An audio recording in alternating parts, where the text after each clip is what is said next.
Win some, lose some. Yan po ang kadalasang tema ng palakasan. Hindi lamang po sa mga resulta ng mga laro, kundi sa paghahanap ng mga sports heroes. At yan din po ang magiging tema ng ating usapan ngayong Sabado ng umaga sa inyong paboritong kasama. Ito po ang Power and Play. Eh di paano? Bango na! Power and Play na!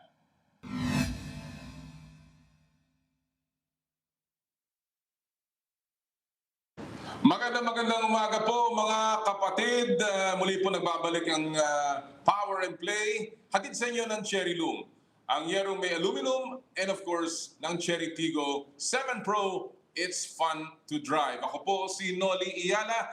And again, we'd like to say hello to all of our viewers and listeners sa 1PH on Signal TV.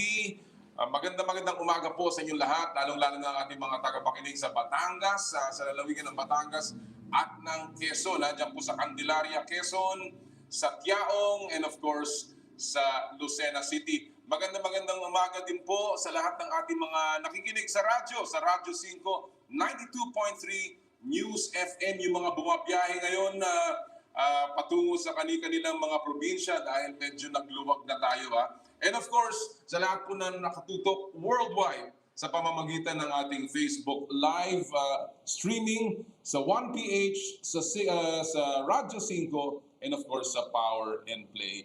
Sabi ko nga, alert level 2 na tayo mga kapatid. Naku, napakagandang balita niya na. Hindi lamang po para sa ekonomiya, hindi lamang po sa ating mga pamilya, sa turismo ng ating bansa, kung hindi para sa palakasan. Balik na po ang contact sports. Pero ingat-ingat lang po. Sabi nga natin sa isa nating nailabas na tweet, alam niyo po, bagamat meron na tayong kalayaang gumalaw, patuloy po tayo dapat maging vigilant. Hindi po to ibig sabihin meron na tayong kalayaang mang-abuso ng ating pagkakataong makalabas. Tandaan natin, wala pa po tayong, hindi pa po tayo tuluyang nakakalampas sa banta nitong COVID-19 virus. Pero dahan-dahan na po nating nabibigyan ng solusyon. Kaya po, mag-iingat pa rin po tayo. Let's not take our freedoms lightly. Sayang, baka bumalik pa tayo uli doon. So, but enjoy the moment. Hanggang November 21, ayon sa IATF, ay pwede na ang contact sports. So pwede na po ang paglalaro ng basketball, ng volleyball, ng soccer, lalong-lalo na sa outdoors, yung mga mahihilig dyan. Hanggang November 21 ang ating taning. Kaya po, ingat-ingat lang, although patuloy po na meron pang mga restrictions in terms of actual live audiences, at dapat meron pa hintulot ng LGU. So again, antabayan na natin ang lahat ng mga kaganapan, especially sa PBA na ngayon ay nagpaplano na bumalik sometime at the end of the month. And again, it will all depend on what happens sa mga patakaran ng pamahalaan. Sabi ko kanina, ang ating tema, winning some and losing some. Well, ang malaki pong balita of course today, this week, ay yung nangyari kay Yuka Saso, kung saan siya po ay nagdesisyon na imbis na maging Pilipino ay maging isang Japanese citizen. At yan po ay pag-uusapan natin mamaya kasama mismo ng Secretary General ng National Golf Association of the Philippines, Mr. Bones Floro, at ang Pangulo ng Philippine Olympic Committee, si Congressman Abraham Bambol Tolentino. Napakaganda ng mga sinabi nila sa ating panayam sa kanilang kagabi. So, antabayanan niyo po yan again, yung Yuka Saso decision. That's maybe losing some, winning some. Makakausap din natin mamaya naman ang ating Philippine tennis teen sensation, si Alex Eala, in an exclusive interview with Power and Play. Ano ba nangyayari kay Alex? Lately, she has not played and she will reveal her status as well as her plans and of course yung assessment niya sa nakaraang taon. Plus, makakausap po natin ang kapapanalo pa lamang. Medyo mainit-init pa to, wala pang isang linggo na WBC Intercontinental, or rather WBO Intercontinental Bantamweight Champion, si Jonas Sultan. Mamaya po yan makakasama natin lahat sila at pag-uusapan natin yung winning some and losing some. Pero syempre, sa pagsisimula ng Power and Play, himayin mo natin ang mga buod ng mga headlines sa pamamagitan ng ating Sports Weekly Highlights.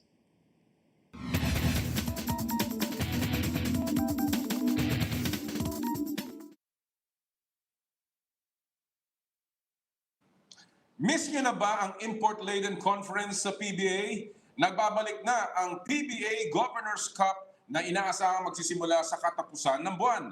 May height limit na 6'6" ang mga reinforcement na mixture ng mga newcomers at comebacking players. Umaasa si Commissioner Willie Marshall na payagan na rin ang live audience sa Governors Cup. Sana naman, lalo't patuloy na nagluluwag ang restrictions sa Metro Manila.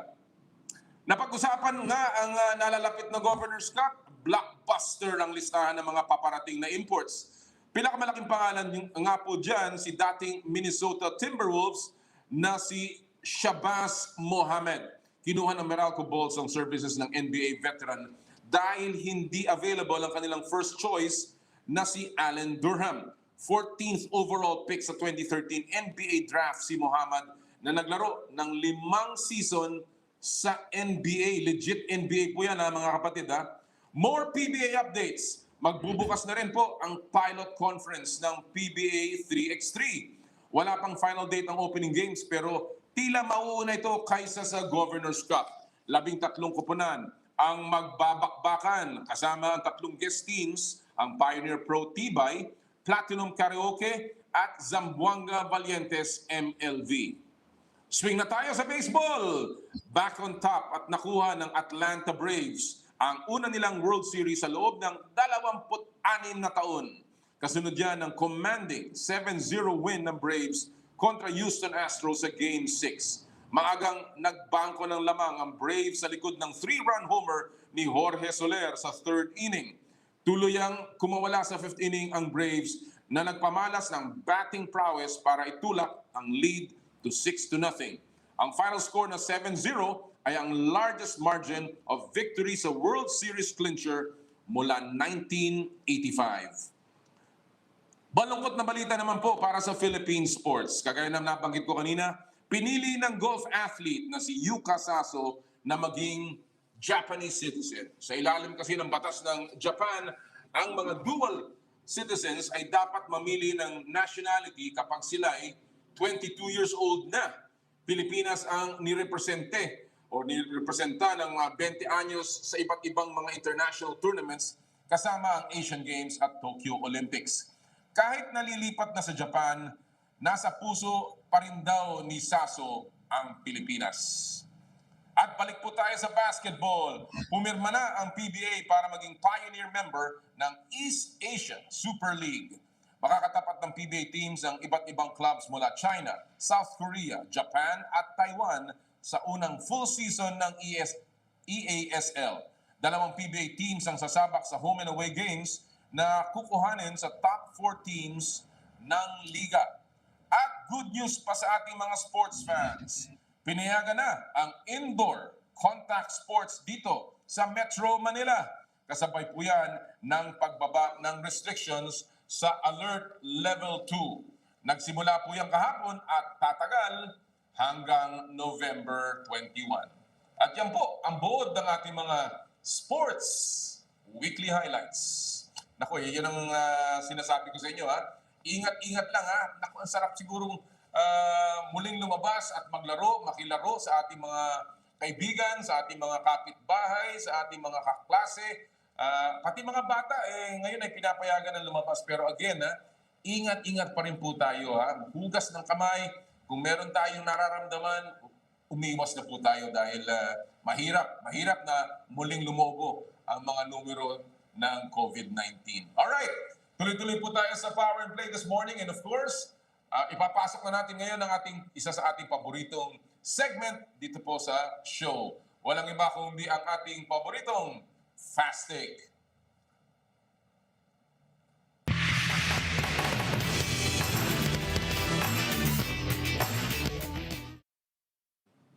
Alright. bago natin ipasok, nakakalimutan ko lang isingit kasi baka magtampo yung mga nag-aabang nito ha. Yung nag-aabang sa atin ng ating pinupulsuhan tuwing Sabado ng umaga. Alright. So pulsuhan muna natin ang ating mga manonood at mga nakikinig sa ating Pulso ng Bayan.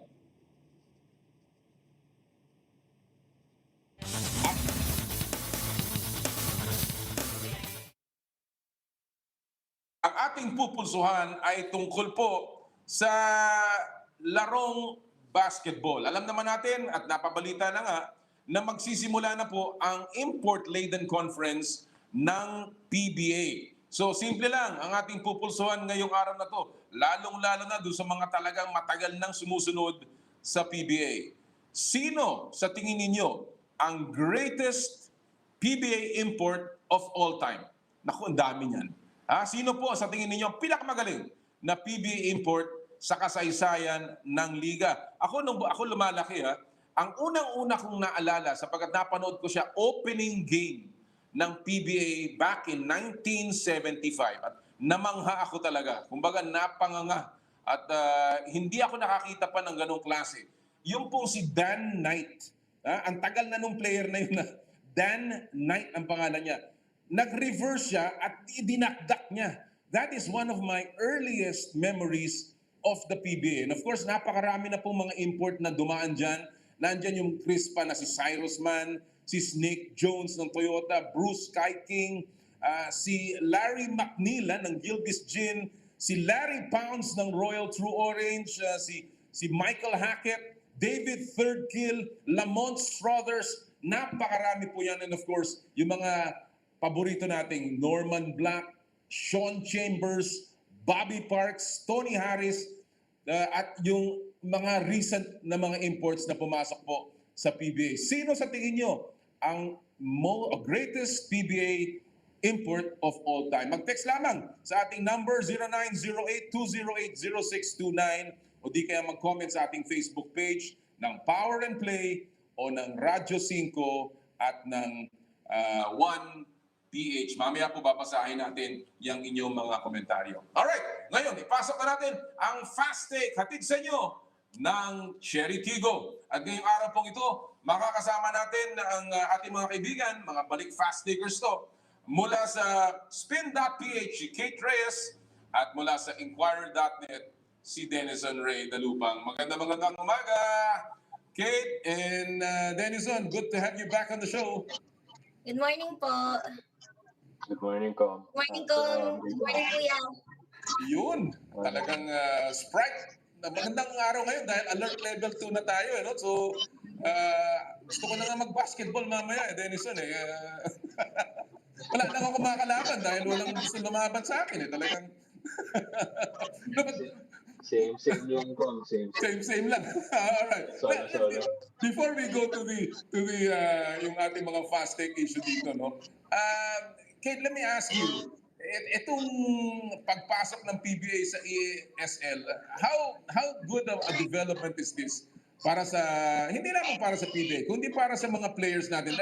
Alam naman natin, karamihan sa kanila, kating-kating maglaro abroad or at least interesado. No? So, how symbolic and how significant is this development para sa PBA and the teams in the PBA? Ako, sobrang okay yan kasi makakatulong sa experience nila and ang ganda rin kasi ng roster ng fans ngayon ng TNT ngayon. So I feel like it's gonna help them a lot to build something sa team pa which they can use in the future pa. Well, obviously, ang TNT is one of those that will have a good shot at playing in the EASL, although sinasabi nga ni Chairman Vargas ay maaaring bunutan ito to see who will play yung dalawang koponan na lalaro sa EASL. And certainly, it's a welcome development na finally pumayag ang PBA board na maglaro din sa East Asia Super League. Denison, there was a recent trade between Vic Manuel and Sean Anthony, and that seems to be a trade that will fit both teams. Sino sa tingin mo ang medyo nagkaroon ng konting advantage dyan sa trade na yan? For me, I think Phoenix Super LPG got the better draw. Considering yung nga po si Sean, it's like having another Calvin back in the fold. We know naman how multifaceted yung game ni Sean and albeit medyo forgive for saying but mas refined na version ni Calvin. Less antics, and having known Sean, yung work ethic din niya, yung professionalism niya, lahat yan taking all of the boxes. Eh.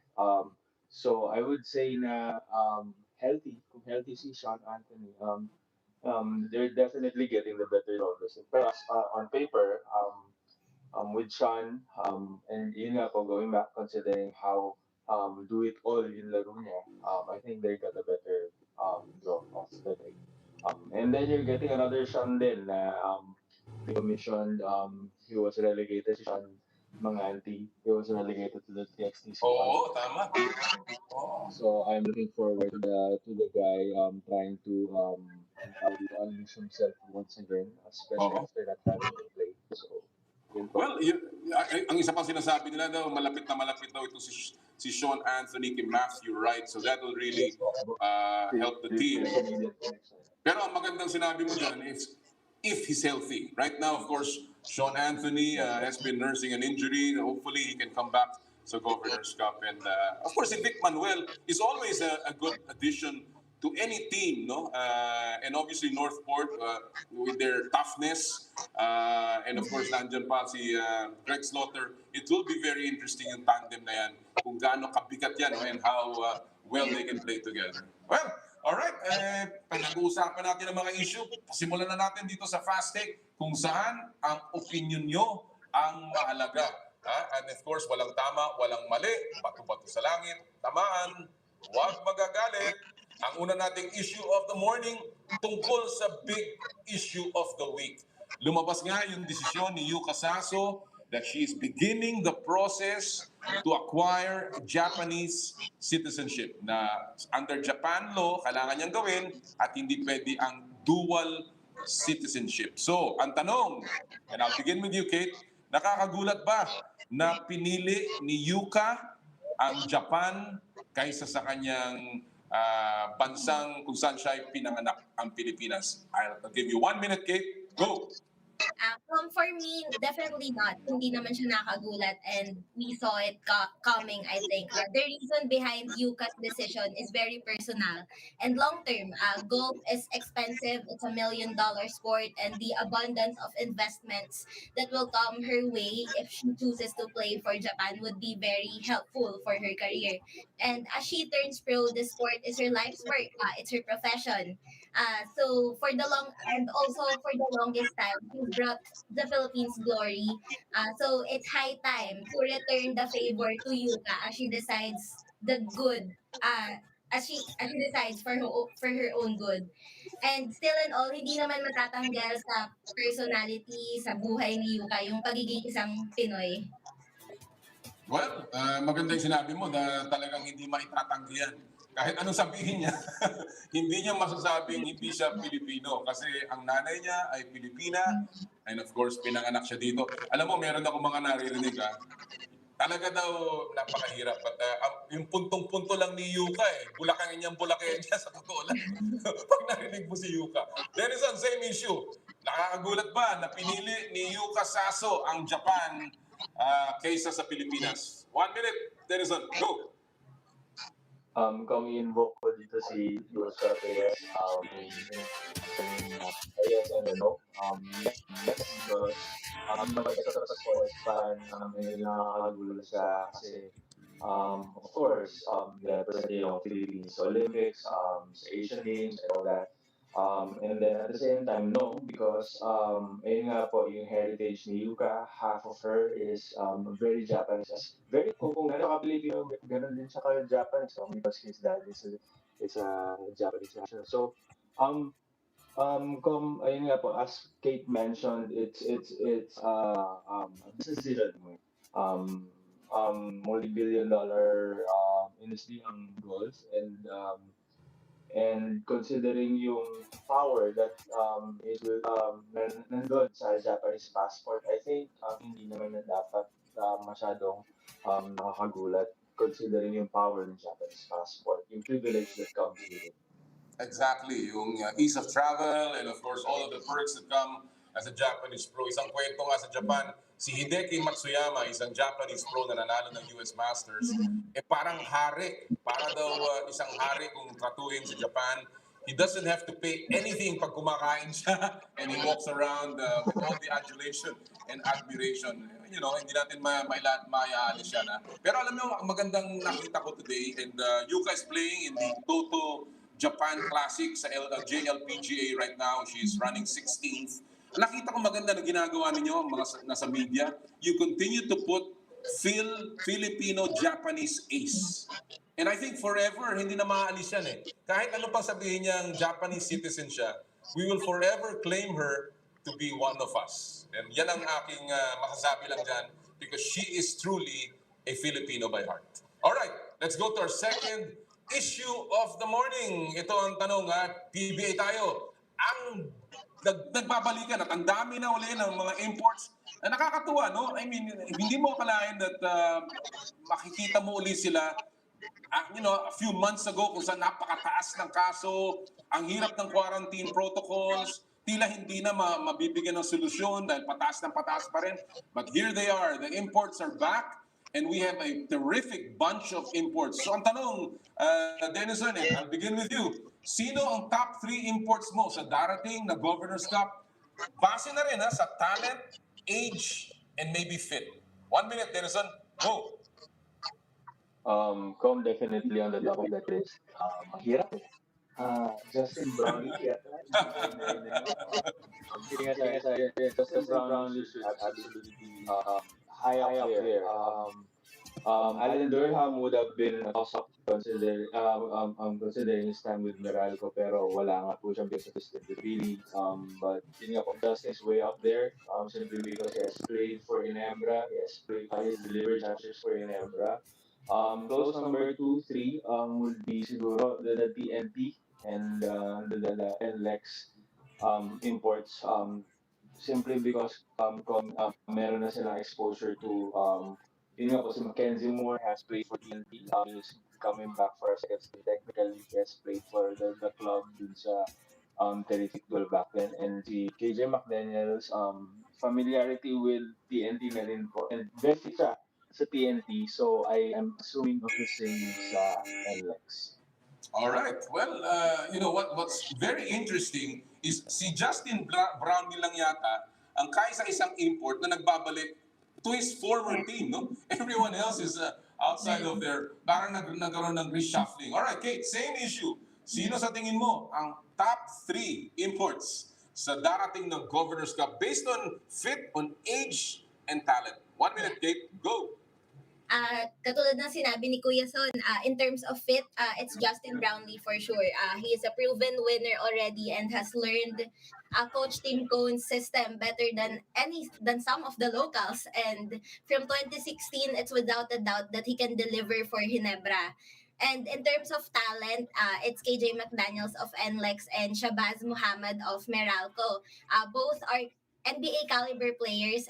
Muhammad played 5 seasons, sabi nga po kanina, and then his recent stint in China is also quite impressive.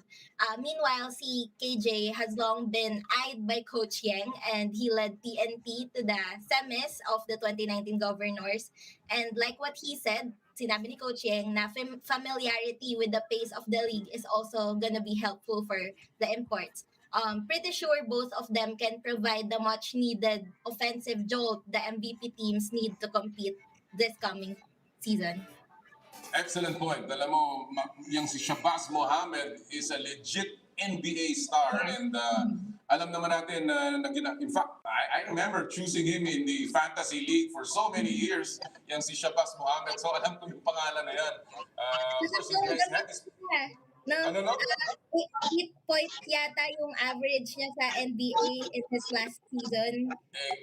Exactly. Kaya although lately he's had some injury problems, so ang tanong again is fitness and yung Yeah. rigor, alam naman natin ang rigors ng PBA import. Hindi ka pwedeng hindi lalaro ng depensa. So again, that's going to be a question. I'm also very interested, of course, with Mike Harris ng Magnolia and Henry Walker ng Rain or Shine. I think these are two players that sanay na sa PBA.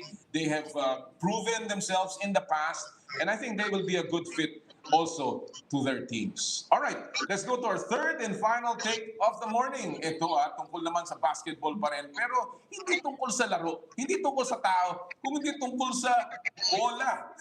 Alam naman natin ng NBA ay nagpalit ng bola ng kanilang manufacturer at yung ginagamit na bola. At maraming player ay nagbibigay ng komentaryo. Merong pabor, merong hindi pabor. So ang tanong, valid na dahilan ba na ang pagpapalit ng brand ng bola sa NBA ang dahilan ng shooting slump ng ilang players? I will begin with you, Kate. You have 1 minute. Go! It takes time for players to adjust sa bagong bola for sure. Example dyan ay yung players who shift from 5-on-5 game to 5-on-5 game na full grain leather ang gamit na bola, whether Spalding or Molten, to a 3x3 rubber ball ng Wilson ang gamit. Great shooters and great players always find a way to get through adversities, and this is one of them. But still, it's still early to call it a shooting slump, and it's better to look at it as a growing pains.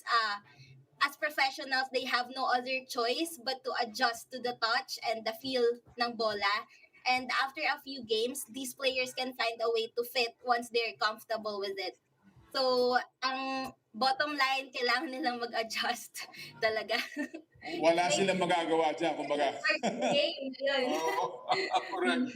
Very good. Well, ewan ko, I've played the game and there is a certain factor in terms of yung tinatawag natin sa Pilipino na gamay.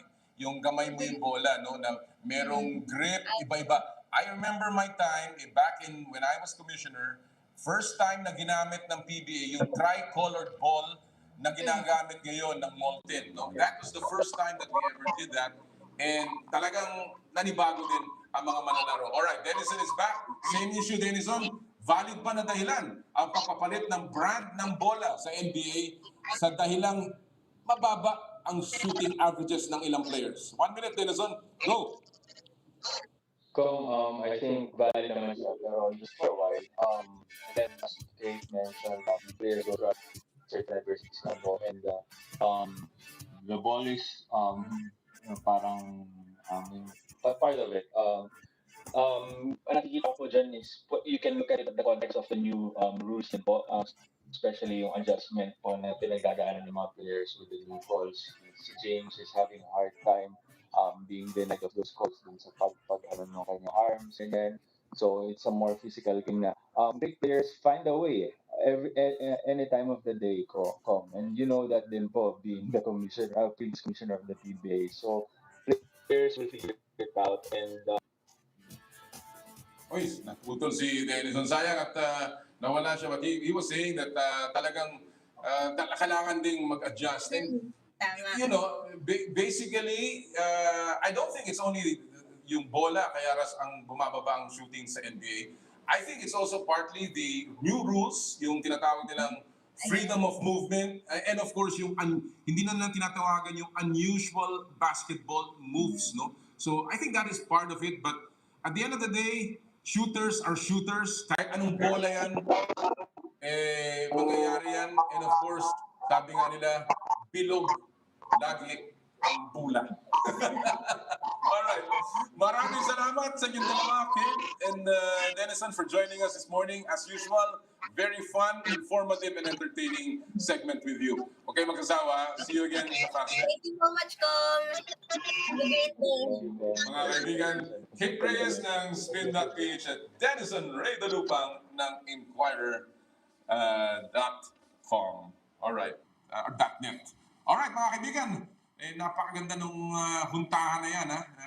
And of course, ito yung mga talagang nakakarinig ng mga interaction with the players. Sila ang nakakaalam kung ano ang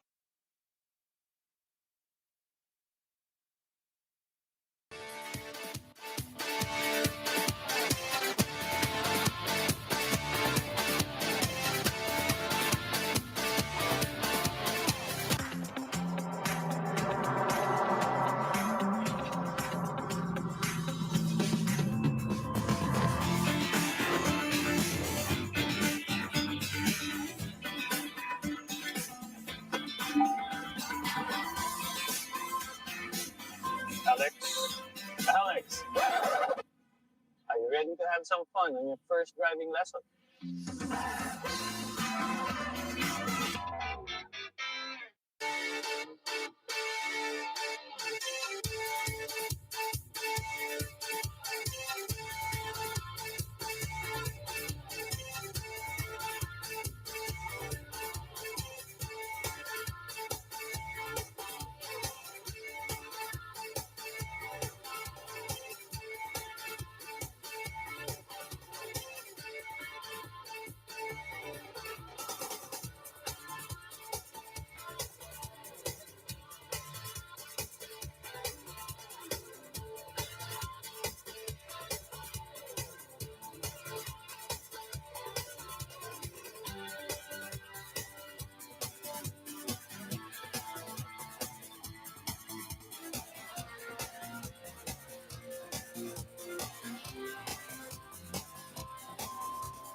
Ay babalik po ang Power and Play hatid sa inyo ng Cherry Loom, ang Yerome Aluminum at ng Cherry Tigo 7 Pro. It's fun to drive. And right now, mga kapatid, ang ating pong susunod na makakapanayam ay kakapanalo pa lamang sa isang napakahirap na laban kung saan tinalo po niya ang isang undefeated Puerto Rican rising star. At siya po ngayon ang WBO Intercontinental Bantamweight Champion. At siya po ay walang iba kundi taga Zamboanga del Norte, ang ating kampiyon na si Jonas Sultan, live from LA. Magandang umaga o magandang hapon sa inyo dyan, Jonas. Morning. Good morning po sa inyo, sir. Ako, mukhang ang ganda ng shades mo, Jonas, ha? Oo, kasi may tinatakpan lang tayong ano po. Oo, alam natin yan. Unang-una, congratulations. Maraming salamat sa iyong pagpapaunlak sa amin this morning. And of course, congratulations sa napakaganda mong panalo laban kay Carlos Caraballo. Medyo kamusta ka? 1 week after, almost a week after the victory, kamusta ang mga bukol? Kamusta pa mo? Diba nagkaroon ka ng konting, may iniinda ka ng konti doon, Jonas? Yes po. Konti lang kontang struggle sa laban ko. Pero okay naman. At una-una po, nais ko pong pasalamat po sa mga supporters natin dyan sa Pilipinas, dito sa US, sa LA. Especially po sa Navarro family, Sir Johnny Navarro, Ma'am Cory Navarro, then kay Sir Michael Venezuela, Coach Jobin at saka Jerwin Ancahas.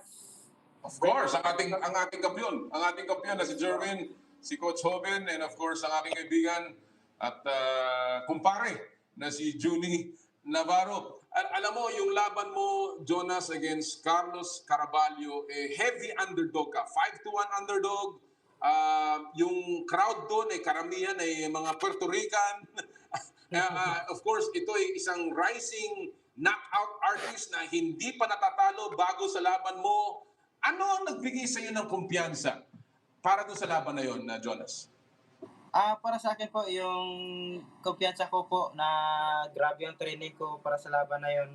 At saka yung motivation po na binigay po sa akin ni Coach Joben, ni Jerwin Ancahas, na malaki pong tulong ang binigay nila sa akin para po sa laban na yun. At ayun po, nakita naman natin nagtagumpay tayo sa laban.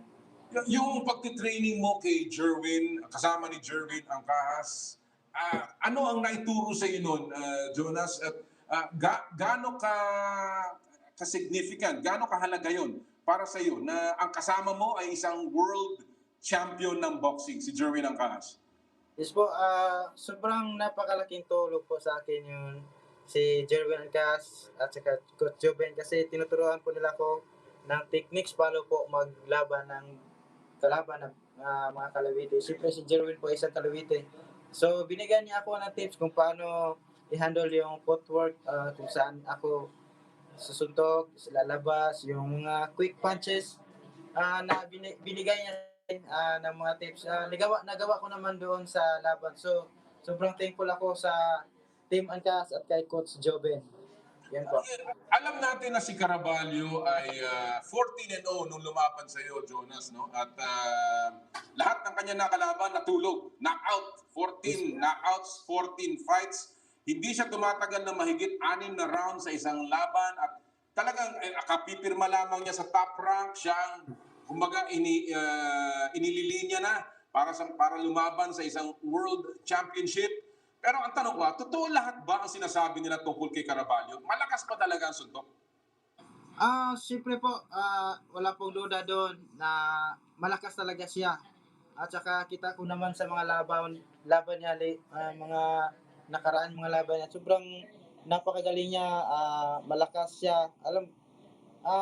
Yung ano niya, yung galing niya talagang andon. So, yung kailang nanalo tayo doon is ang yung gutom tayo na manalo kasi may motivation tayo sa pamilya at sa yung mga kasama natin sa training sila sir, ang Gibbons family, si Coach Joben at si Jerwin Angkas, lalo na siya yung napapalakas sa akin at saka gustong manalo. Nung laban, Jonas, kailan mo naramdaman ang lakas nitong si Caraballo? Kahit kailan ba nasaktan ka o na-trouble ka?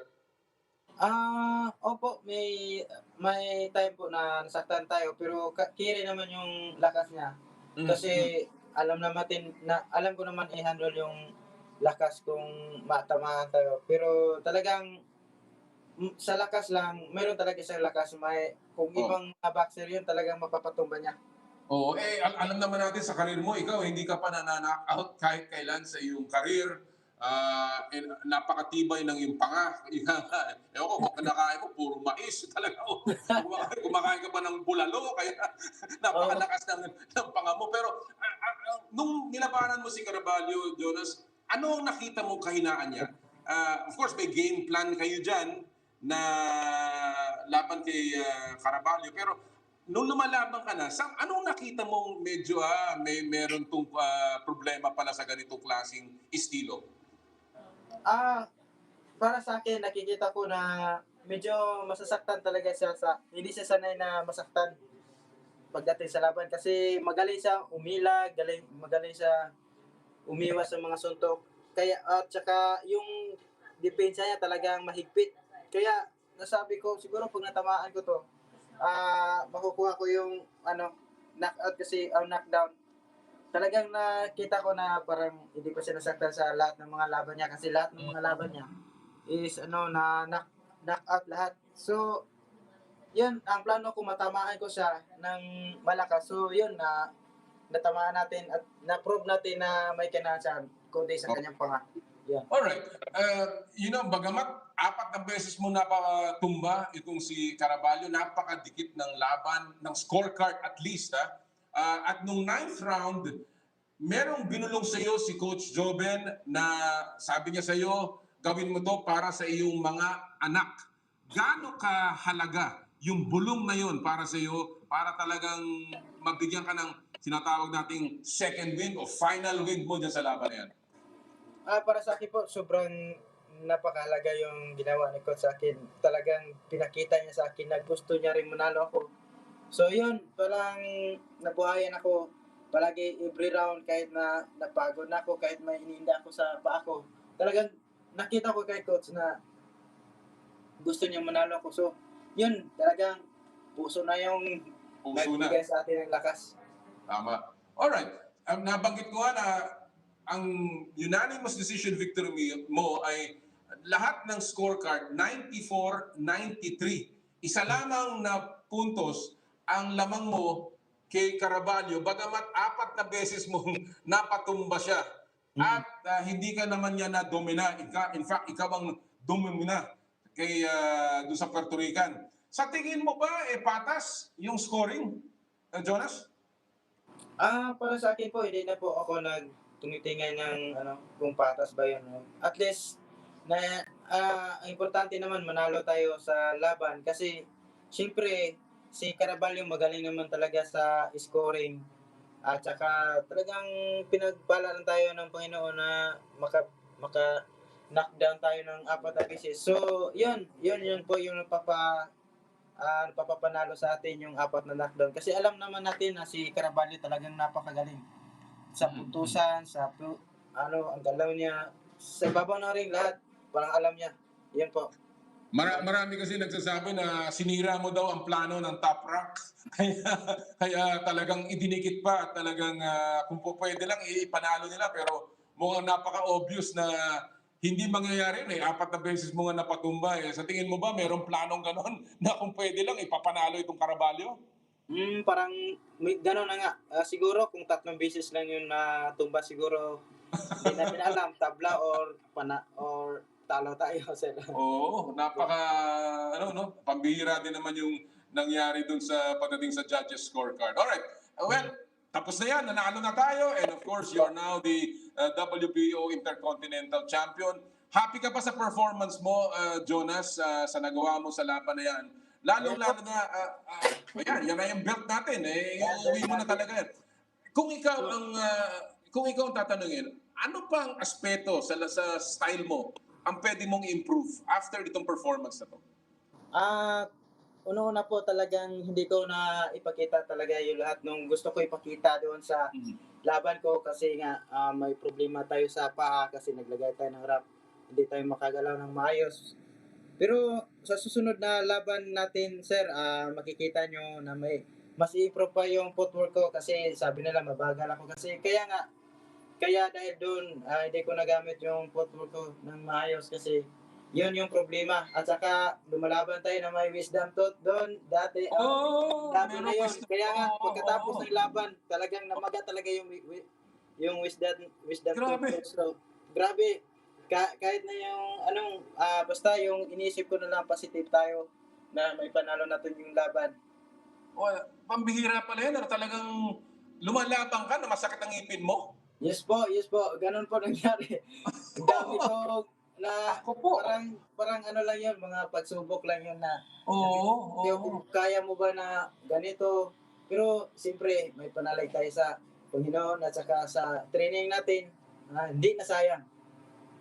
Lalong nakakabilib ang ginawa mo, Jonas, at ang tapang na ipinakita mo dahil sa dami ng mga factors na laban sa iyo, crowd, judges, yung reputation ng iyong kalaban, tapos may problema ka sa paa, meron ka palang problema sa ngipin, talaga namang pambihira ang ginawa mong panalong yan against an undefeated fighter katulad ni Carlos Caraballo. Alright, moving forward, Jonas, ikaw ay nandiyan sa Amerika, kausap mo ang iyong manager, sila Junie, si Mike, and of course, ang iyong mga promoter, kasama na dyan si Sean Gibbons. Ano ang plano ni Jonas One Punch Man Sultan? Ang plano ko po ay nakadepende po sa kila Sir Brendan at saka Sir Sean Gibbons. At ang goal ko talaga naman ngayon ay pagkatapos ng lahat, may tayo.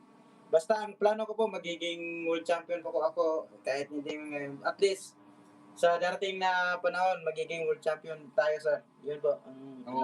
Alam mo, ikaw, nagsubok ka na lumaban sa World Championship. Of course, natalo ka kay Jerwin Ancahas couple of years ago. Pero siyempre, ngayon, 3 sunod na panalo. Ang ganda ng panalo mo kay Carter. Ngayon, ang ganda ng panalo mo kay Caraballo. And napaka-init ng pangalan mo sa larangan ng mga bantamweight. Pero yung bantamweight division na yan, napaka-masikip. Lalong-lalo na at maraming mga Pilipino na kababayan natin ang mga kampiyon. Sino sa tingin mo diyan sa mga kampiyon na yan? Donaire, Inoue, Casimero, ang gusto mong makaharap, Jonas? Para sa akin po, unang-una number 1 po sa listahan ko si makalaban ko po yan si Naoya Inoue po. Kasi siya po yung nagbigay sa akin ng nagbigay sa akin ng kung sa isip ko kung makakaya ko ba sa or basta gusto ko siya makalaban, si Naoya Inoue talaga. Tingin mo, kaya mo estilo ni Inoue? Lahat naman ng estilo, may paraan dyan, sir. Huwag ka lang matakot. Ibigay mong best mo kahit anong mangyari. At least lumalaban tayo. Lahat ng mga kampiyon na yan ay may mga laban sa Disyembre, and of course, yung kagaya ng Donaire, it's a mandatory defense para sa kanya. So karamihan sa mga boksingerong yan ay ready lumaban sa Disyembre. So sa tingin mo ba, ang susunod mong laban ay maaaring early next year, Jonas? Maybe po sa early next year. Kasi bago-bago pa lang tayo lumalaban. Naipanalo. At saka titingnan ko lahat ng mga laban nila. Kung ano. Basta pinag-aaralan ko na sila lahat po. Yan po. Alright. Personally, ikaw ba ay may planong umuwi kaagad o gusto mo munang manatili sa Amerika para siguro lalo pang magmasid at lalo pang mag-training? May balak po ako na umuwi sa Pilipinas para po ma-meet ko po yung pamilya ko sa Pilipinas at saka makarelax ng konti. Kahit 2 weeks lang, tapos noon ay babalik na po ako dito sa training camp namin ni Jerwin Akas para makatulong po ako sa sparring niya. So tutulong ka rin, katulad ng ginawa ni Jerwin sa iyo, ikaw naman ang tutulong sa kanya para sa kanyang laban sa Disyembre. Yes po. Yan po ang yun po yung plano po. Kailangan po tulungan kasi yung binigay niya na motivation sa akin at ibabalik ko naman sa kanya po. Gaano kalaki at gaano ka ganda ang mag-training sa US kaysa dito sa Pilipinas, Jonas? Sa tingin mo ba malaking bagay yun na makapag-training ka sa US imbis na dito sa atin sa Pilipinas? Opo, napakalaking bagay po yung mag-training dito sa US kasi lahat po ng kinakailangan mo about sa training, sa vitamins, yan po, pagkain, yan po ang importante sa mga boxer ngayon na maganda yung condition palagi, may vitamins po palagi sa nakahanda. At saka yung motivation ng mga trainer, yung yung tandem nyo, yung samahan nyo, dapat maganda kasi na-experience ko, nakasama ko si Coach Jobin at si Jerwin Akas, talagang si Coach Jobin po ay mahalaga po sa kanyang mga boxer. Kaya kaming mga boxer na ay talagang motivated talaga kami na manalo bawat laban namin. Alright, bago kita bitawan, andiyan si Junie, nakita ko palagay mo isang tanong lang kay Yes sir. Junie Navarro, ang manager mo. Junie, Junie. Best manager. Best manager. Junie, congratulations sa panalo ng iyong boksingero. Ano ba ang plano? Ibibili mo na ba ng Lamborghini? Anong plano niyo? Junie? Maraming salamat, kumpare, pare-com. Uwi muna si Jonas po para makasama pamilya niya. Tapos babalik din po siya after 2 weeks para balik training agad kasi ang kagandahan po kay Jonas talagang disiplinado kaya po nakuha niya. Alam niyo, Com, hindi naman natin maisip. Grabe yung Madison Square Garden, parang lugar nila yan yung mga Puerto Rican. So hindi natin na-expect pero yun, sa tulong na nakuha natin. Salamat sa Panginoon. Very good. Well, congratulations sa inyong dalawa sa tandem ninyo kay Coach Joven. And talagang patuloy nating susubaybayan ang career ni Jonas Sultan. Jonas, as a parting shot, huli kong tanong sa iyo, ano ang napatunayan mo? Yung sinasabi ni Junie dito na Madison Square Garden, tahanan ng mga Puerto Ricans, 5-1 underdog, knockout artist, undefeated, ang lakas na sumuntok, pipirma lamang sa top rank, pati mga judges kalaban mo. Ano sa tingin mo ang napatunayan mo sa pagkapanalo mo kay Carlos Caraballo? Napatunayan ko po na tayong mga Pinoy ay palaban po kahit saan masulog ng mundo. Ang Pinoy po ay palaban at saka grabe ang puso. Yan ang importante. Puso, palaban, at pananalig sa Panginoon po. Maraming salamat. isa na lang ang hiling ko, Junie, dapat iuwi mo ako niyang sombrerong one punch. Ang ganda Okay, yan. Kom. Kom, pwede pa bati sa Zamboanga City. Sige, bati sa Zamboanga. Buenos días con ustedes solo na Zamboanga City. Gracias con el ustedes suporta.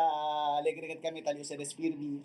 Con el de mi pamilya, mi nana, na Australia. Y también con todo mga Zamboangueño y Filipino. Maraming salamat po sa lahat ng mga Pilipino na pumunta po sa New York. Hindi po natin maisip na makuha natin to. Talagang sabi ko kay Jonas, we still living humble. Saka pasalamat tayo kay Coach Joben na nandyan, Gibbons family. Talagang maganda yung teamwork natin kaya nakuha natin to. So, pasalamat din tayo kay Congressman Mikey Romero. Sumuporta rin po kay Jonas Sultan. Sa Global Very good. Corporate. Salamat. Maraming salamat. Congratulations, Jonas One Punch Sultan, champion ng WBO Intercontinental Junie Navarro at ng buong team ng Sultan Boxing. Maraming salamat. Keep punching and good luck. Stay safe. Salamat, thank you. Alright. Yan po mga kaibigan, ang WBO Intercontinental Bantamweight Champion si Jonas Sultan after sa kanyang panalo, a scintillating win laban kay Carlos Caraballo ng Puerto Rico. And of course, ang kanyang manager, si Junie Navarro. Well, congratulations again. Ang tapang ng Pilipino ay lumabas. Alright, bago tayo mag-break, pasok muna natin ang ating mga viral videos sa sports, mga trending videos sa larangan ng sports sa ating Stop and Pop moment.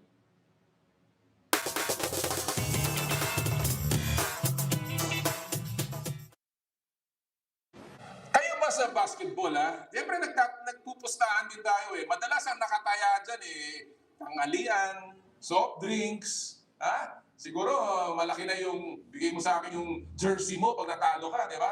Pero kayo ba nakapagtaya na ng tuition fee sa school? Ito pong viral video namin ipapakita sa inyo. Merong challenge sa isang estudyante na kailangang maipasok niya ang tig-isang layup, free throw, three-pointer at half-court shot sa loob ng 30 segundo. Yan, makikita nyo, pumasok ang free throw, kailangan niyang pulutin ang bola at pupunta siya sa 3-point shot. Itong 3-point shot, akala ko mintis Tumalbog pataas at pumasok. So may pagkakataon na manalo ng kanyang nakatayang tuition fee. At nung half-court shot niya, off the glass at ang selebrasyon mahigit pa sa akala mo'y nagkampiyon na isang koponan sa PBA. Yung po ay ang kanyang premyo, $10,000 na tuition fee sa kanyang school. Pambihirang moment sa ating Stop and Pop.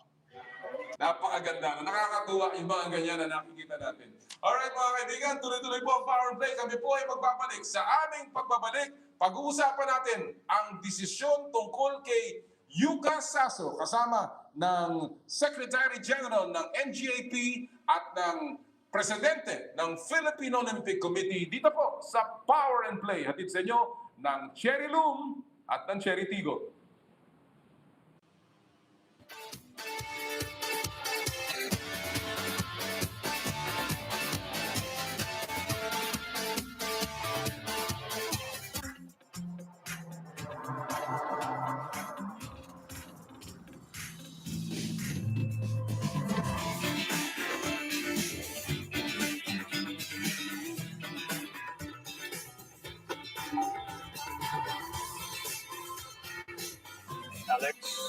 Alex, are you ready to have some fun on your first driving lesson?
Ang Power and Play ay hatid sa inyo na Cherry Loom, ang yerong aluminum. Sa ganitong pabago-bago ang panahon mga kapatid, sobrang init tapos biglang uulan. Kailangan natin ng matibay at protektadong bubong. Dapat ang bubong ay yerong may aluminum. Kapag may aluminum, tsak na pangmatagalan. At isa lang ang alam kong dekalidad na yerong may aluminum. Yan ang Cherry Loom. Tibay protektado sa pangmatagalang yero. Cherry Loom, ang yerong may aluminum. Cherry Tigo, paano mo masasabing nakaka-enjoy i-drive ang sasakyan mo? Isa lang ang sagot ko dyan. Siyempre kapag ang minamaneho mo ay Cherry Tigo 7 Pro. Luxurious ang exteriors at comfort-filled naman ang interiors. Intelligent dahil meron itong automatic tailgate opening, engine start, at climate control na pwede mong makontrol using its smart key. Perfect pa pang long drive dahil meron itong large sunroof, HD touchscreen, wireless mobile charging, at 360 around view monitoring. Pro na pro ka with the Tigo 7 Pro dahil available na rin ito for as low as 88,000 pesos all in. Hanggang 120,000 din ang cash discounts exclusive ngayong September. Open pa for free test drives kaya ischedule mo na ang appointment sa Cherry Dealer today. Cherry Tigo 7 Pro, fun to drive. Joyride, ang bago ninyong kasundo. Dahil ayaw naming nahihirapan ka, book Joyride Motorcycle Taxi now and experience hassle-free commute. And it's never too early to start getting ready for the holidays. Now's the right time to plan the perfect gifts for your loved ones to avoid the holiday rush. For all your delivery needs this coming holiday season, Joyride Super App is here. Now available in Metro Manila, Metro Cebu, Laguna, Baguio, and soon in Bulacan. So download the latest Joyride Super App now. Elms Resto Bar Group, home of fried eating, with branches at Elms Tapas and Winery, located in Calle Bistro, Commonwealth, Quezon City, and Elms Grill and Bar in Poblacion, Makati. You may call 0977-157-0499 or 0966-854-4048 or visit their FB and IG pages at Elms Resto Bar Group for reservations and inquiries. Skin, your face and body anti-aging center, with branches at Wilson Street, San Juan City, and Alabang Town Center, Muntinlupa City. For inquiries, please call 0917-890-1640 or 0977-809-8886. ASEA Subic Beach Resort. Experience the getaway that you deserve and dive into limitless happenings, rejuvenating experiences, and gastronomic adventures. ASEA Subic Beach Resort. Power and Play would also like to thank the Umami Bowl, your go-to for Japanese rice bowls, and Lick Hobby, weave by weave, hand in hand. Check out their IG pages.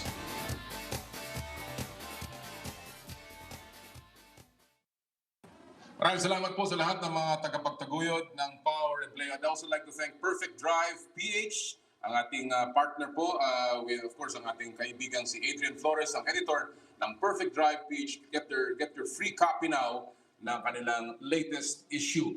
I'd also like to say hello sa lahat po ng mga maagang tumutok at patuloy na nanonood ng Power and Play. Kay Ricky Campo, alam mo, all over the Philippines to, at saka si Bonnie Telim mula sa Maasin, Leyte, Helen Lopez ng Laguna, Errol Grimares, Danny Tanto mula sa Zamboanga, Alex Fuentes mula sa Bacolod City, si Toto J. Derecho mula sa Bocabe, Bulacan, mula sa Mabalacat City, si Rosalinda Cuya, and from Tokyo, Japan, Ramil Salceda, si Lorna Tejo, Maricris Pacheco, and marami pa po. Maraming salamat po sa inyong pagtutok tuwing Sabado ng umaga sa Power and Play. I'd also like to say hello nga pala sa ating mga nakasama kahapon sa Bistro 62 ni Ana Santos, ang aking kaibigan, and of course, ang aking kumpare, sila Edward De Vera at si Kat De Vera, and si Mark Bata. Magandang umaga sa inyong lahat. Alright, ang mainit pong pinag-uusapan ngayon ng ating mga kababayan ay ang pagdidesisyon ni Yuka Saso na maging Japanese citizen at bitawan na ang pagiging Filipino citizen dahil sa batas ng Japan. At yan pong paksang yan ay ating tinalakay sa ating panayam kasama mismo ng mga taong nakakaalam sa isyung ito.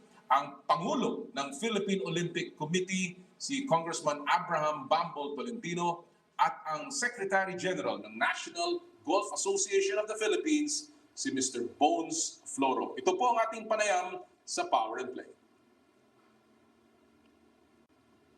Malaki pong karangalan para sa amin ngayon dito sa Power and Play makasama mismo ang Pangulo ng Philippine Olympic Committee, si Congressman Abraham Bambol Tolentino, and of course ang Secretary General ng National Golf Association ng Pilipinas, walang iba kundi si Mr. Bones Floro. Magandang araw po, Kong Bambol and Sec Gen Bones. Magandang araw po, Noli. Magandang araw sa inyo lahat. Good morning sa inyo lahat, Kong Noli, Kong Bambol. Good morning. Oo nga pala, si Bones is coming to us direct from Dubai. Aba, Right from Dubai. Kamusta ba ang Kamusta ba ang quarantine, ang mga protocol dyan, Bones?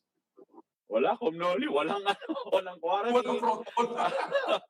Ang mask indoor lang. Wala, ang gulo dito. Daming tao. Kaya nakakatuwa na nakakatuwa ko kahit paano bumaba na ang ating alert levels, and malaking bagay ito para sa ekonomiya. Ang Tagaytay, Kong, is open for business? Yes, back to pre-pandemic, so back to traffic. lalo na yung That's good. That's economy. Oo, That's economy. mabuti naman at mabubuhay din ang mga negosyo dyan sa ating mga tourist areas. Well, of course, ang hindi natin pag-uusapan dito ang tourism. Pero ang topic of the day, of course, at ang pinag-uusapan ng lahat ay ang desisyon ng ating pambato sa golf, si Yuka Saso, ang kanyang desisyon to take up Japanese citizenship over her being a Filipino citizen. So I guess just to lay the groundwork dito in our discussion, and do sa mga hindi pa masyadong familiar, bakit ganito nangyari? Bones, why did Yuka have to pick or to choose between being a Filipino at saka being a Japanese? At kung ano ang repercussions nun in case hindi niya ginawa yun? Welcome, no? The Japan has their own laws, no, especially on citizenship. Unlike tayo sa Pilipinas na pinapayagan tayo mag-dual citizen, sa Japan pinapapili ka on your 22nd birthday, actually before your 22nd birthday, no. So in other words, medyo malungkot kami na she is made to make this difficult decision na sayang, sana hindi naman dapat, pero it is what it is, di ba? Yan ang batas nila. So kailangan na talagang pumili. So in other words, choice but no choice, di ba? Well, what is the official position ng NGAP with respect to that? Well, number one, as I said, we're very sad that she has to go through something this difficult, no? And secondly, of course, medyo we're also sad na she cannot, we won't see our flag next to her name anymore, no? In the future. So talagang malaking bagay sa atin mga Pilipino yan. But you know, we're definitely no. Pero it's her career, di ba? So kailangan niyang isipin din yon dahil professional athlete siya. Hindi na siya amateur representing the country, so to speak, no. So nandito pa naman tayo to support her kasi as she's always said, no, to everyone she comes across, she will always be Filipino and Japanese at the same time. Kong Bambol, alam natin kung gaano kalaki ang nagawa na role ni Yuka sa ating Asian Games campaign. And of course, in the Olympics, siya yung isa sa ating mga inaasahan. And she really played very well. Umabot siya dun sa last day.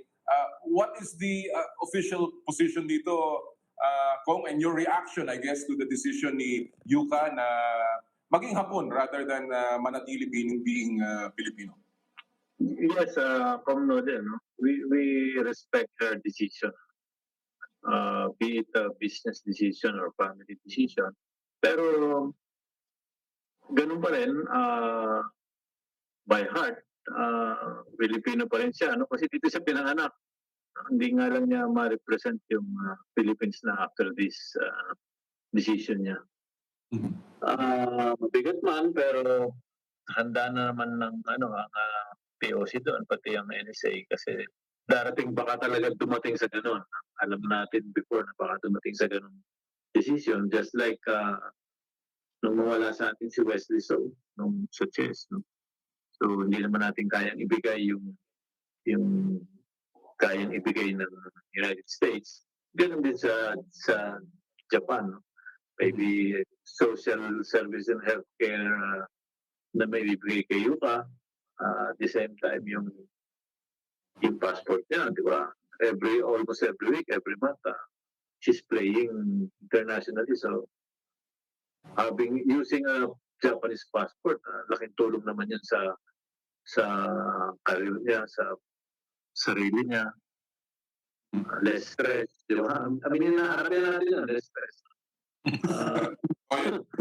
Mas madaling bumiyahe pag gamit. I think 180 countries, walang visa yan pag Japanese passport. One of the powerful passports in the world, di ba?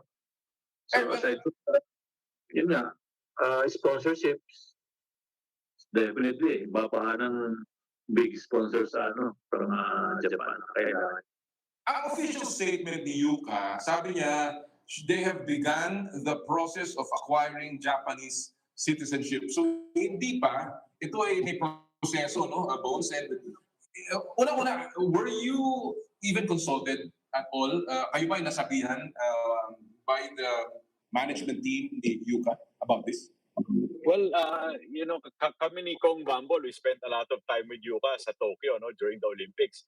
And kaming dalawa, especially si Kong Bambol, syempre kinakausap namin si Yuka and the rest of her team na, syempre we're trying to convince, di ba, na Pilipino ka na, di ba? But syempre at that time, it was still, she kind of knew already. But definitely her father was already decided. But syempre, kami ni Kong Bambol, we had to try our best, di ba? So we did. But like Kong Bambol said earlier, syempre, business decision yan. And family decision, no? So, ang dami nga namang perks, no? So, we knew it was coming at some point. Hindi lang natin nakita na it would be sooner than later, no? Kong, nabanggit mo si Wesley So, and of course, you are the Secretary General ng Philippine Chess Federation. Meron ba kayo nakikitang yung similarity? And at the same time, iba ba yung rason nung dalawa? Merong similarities, forward-looking, di ba? So, after your life, after how many years, mas maganda ba buhay ko pag US citizen ako or Japanese citizen compared to sa atin, di ba? Yung mga perks, benefits, everything. So, ganun pa man, we have to thank Yuka for representing our country for the past years. We're happy for her kung yun ang decision niya. Siguro mas may improve niyan everything. Mahirap din kumuha ng parang Singapore yan. Mahirap kumuha ng citizenship nun. Kaya sayang kung makakawala rin. Marami pa naman pampalit si Bones na dinidevelop. Gaano kalaki yung impact nito, Bones, sa programa ng NJP? And, does this set us back? Or sa tingin mo, sabi nga ni Kong Bambol, marami pa namang nasa stable ninyo na magagaling na talents. Well, not to downplay the impact, no, pero representation-wise, impact solely sa Olympics. Why? Because Yuka's a professional athlete, and as of now, like the events that we do heavily participate in, such as the Asian Games and the SEA Games, those are amateur athletes for golf, no. I'm not too sure about the other sports, but as of now, for golf, it's all amateur athletes. So, ang impact sa atin is that, well, si Yuka, she's a golfing hero, di ba? So we have a lot of our younger generation look up her, no? But again, because of how she feels, how she carries herself, and largely by her statement also that she will always be Filipina and Japanese at the same time. Tingin ko, as a golfing hero to the Philippines, hindi naman mawawala yan, di ba? We will all, our kids, our grandkids will all still look up to her, di ba? As a Filipina golfing hero. So in other words, ito kung talagang dapat pabayaan na natin to. And there's nothing else we can do at this point in the next 2 years dahil sabi nga niya, itong proseso to medyo it will take another couple of years. Do you think that there's a chance na magbago ang pananaw dito ni Yuka? Kung, and is there any move? Hindi na siguro, by law kasi hindi na niya pwedeng palampasin yung 2 years, no? Yeah, yung 22 years old. So, computing that age, hindi rin naaabot sa ano eh. Kung abot mo lang sana yung 22 na isa pang yung Paris, no? Hindi rin naaabot. Hindi rin naaabot yung 22 years old eh. So, talagang yun na. Hanggang kung lang siya makakalaro sa Paris sana sa atin, representing Philippines. Pero hindi na rin naaabot. Now, I want to ask you, Kong, no? Kasi alam naman natin, si Yuka is just one of the world-class athletes na meron tayo. That is abroad. Who is abroad, no? Kaloyulo is abroad. EJ Obiena is abroad. At marami pa yan, mga basketball players natin. Jack Animang, yung magaling na basketball player natin, nasa Serbia ngayon. Meron bang pwedeng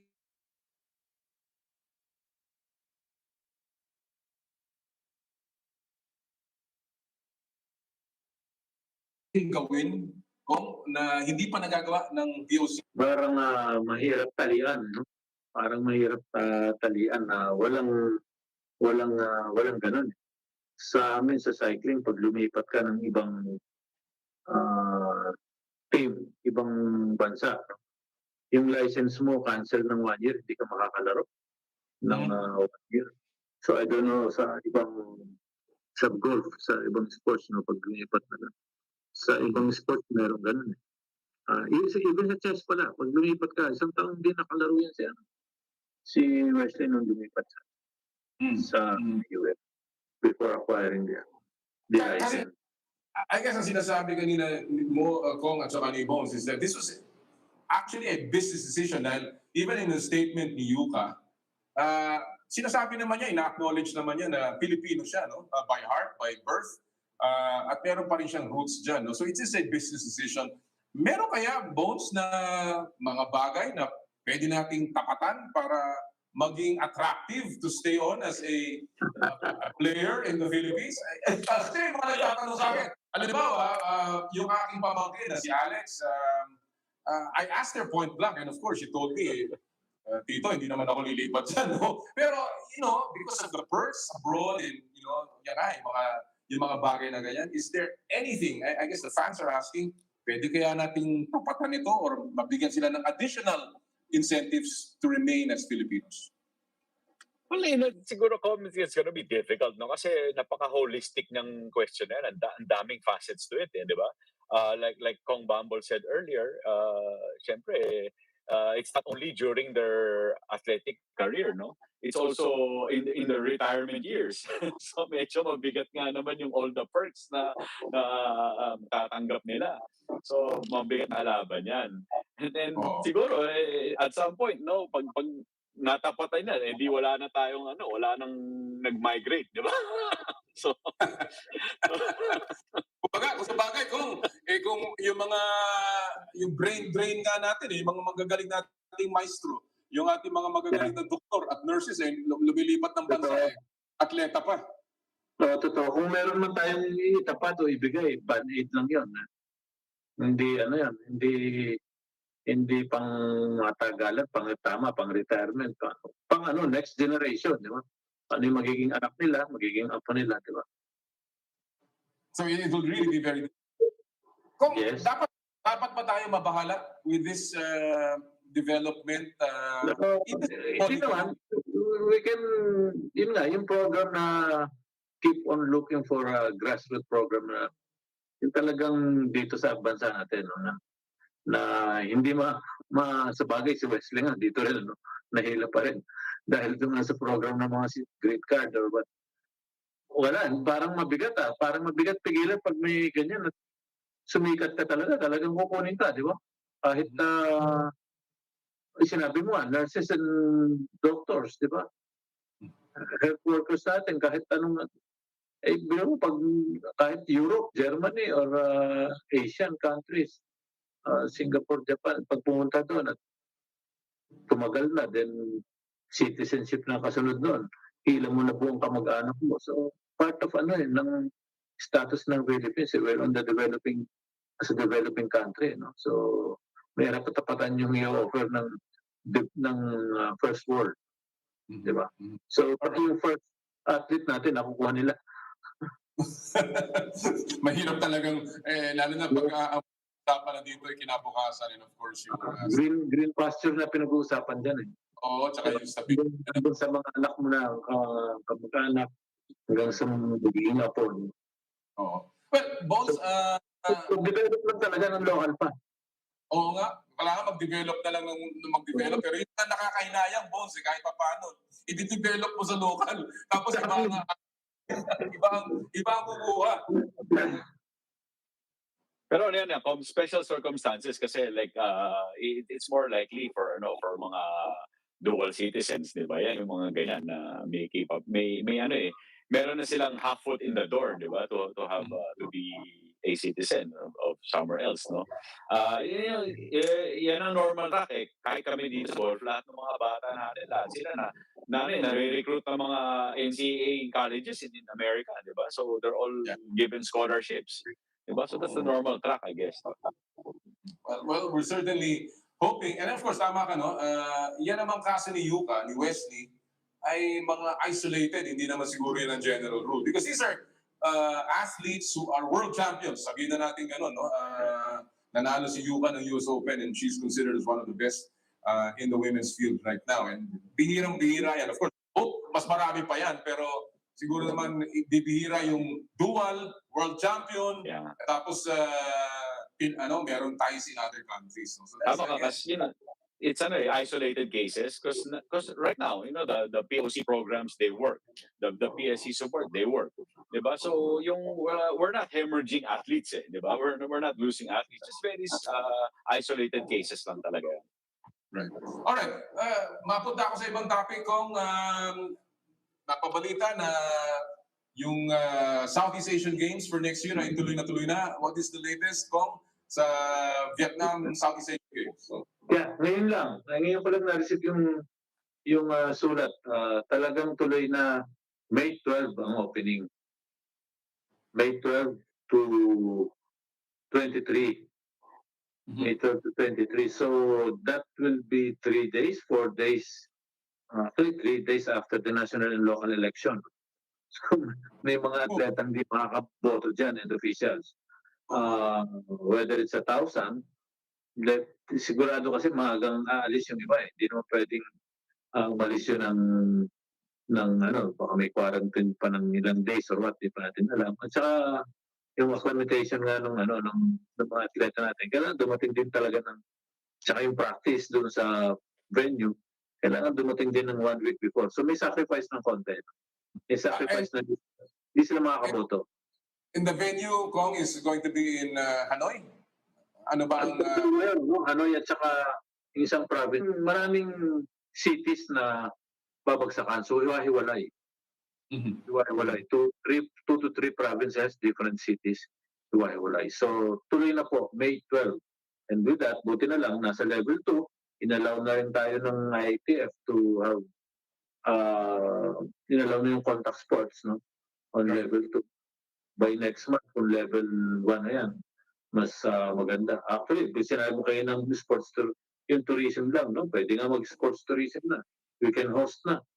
Kung sino mag-host ng mga laro, continental or regional games. Yun ba, Kong, is in the agenda rin ng POC? Are you beginning to encourage more international Yes. events sa ating bayan?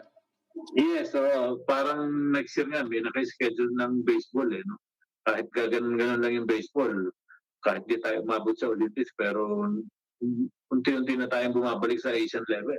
Dating number 1 tayo dyan. Yung, remember the Blue Boys, yung Blue Girls, di ba? Kanlubang team. That's right. Oo, napakalakas ng panahon na yun. At of course, ang leadership dyan ay napakagaling din with even sila Chito Loizaga doing very good sa So, baseball.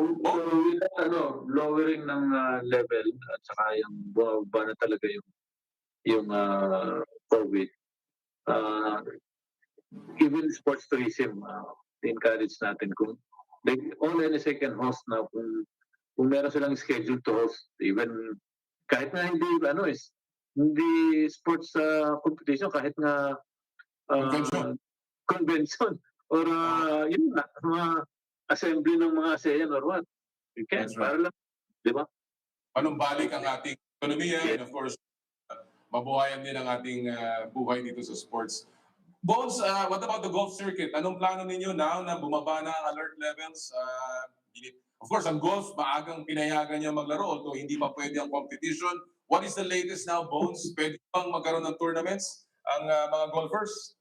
Well, we wrote na to IATF and to DTI last week. We're just awaiting final clearance, no? Kasi we're ready to go.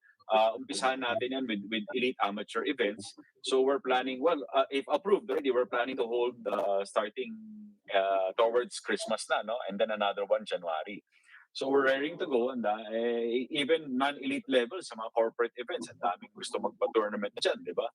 So as you know, it's big business, and it keeps the industry alive. No, we have about in the golf industry, maybe about 40,000 or more breadwinners that depend on the golf industry for their livelihood. No, so we're hoping na payagan na tayo dyan. And of course, you are in Dubai because meron nangyayari dyang competition. Can you update us on who is going to be playing and sino-sino ba ang ano bang nakasalalay diyan, Bones? Well, we just completed the 3rd day of competition here in Dubai. We have the Asia Pacific men's amateur, no, and then the week after, so next week will be in Abu Dhabi for the women naman, the women's Asia Pacific amateur. Napakalaking event to in Asia Pacific, no. So this is very huge in terms of amateur events. And who are our golfers there, Bones, right now? So for men, we have Adrian Chan and we have Carl Corpus. They're both are national athletes. No? So they play for the Philippines. But they currently, all of our athletes, they study in America. Eh. So I know Carl. I know Carl very well. Yes. Carl is in San Jose State. Yeah. San Jose State, that's right. Oh. Yeah. And in the women's, sino na? Wala na si Yuka. So sino ngayon ang lalaro para sa atin? Hindi rin naman pwede sila we have still part of the Asian Games winning team and the SEA Games winning team, si LK Go. So she's still an amateur and she'll be representing us also. And we have our upcoming other athletes, no? Sila Rian Maliksi, si Colay Abelar, Sofia Chabon, and we have